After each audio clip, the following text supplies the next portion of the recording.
আবু তালিব ডাক দিয়া বলে, ভাতিজা তুমি তোমার রব, তোমার খোদা, তোমার আল্লাহর দাওয়াত পৌঁছাইতে থাকো, তোমারে কেউ বাধা দিতে পারবে না। আমি আবু তালিব যতদিন পর্যন্ত থাকবো, বলেন না মারহাবা।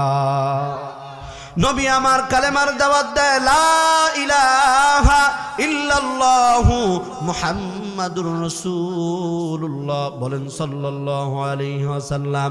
নবী মক্কার ভিতরে কালেমার দাওয়াত দেয়। আস্তে আস্তে করে মক্কার কাফের বেঈমানরা নবীর কালেমার ছায়াতলে আসতেছে নবীর কালেমার ছায়াতলকে বিশ্বাস করতেছে।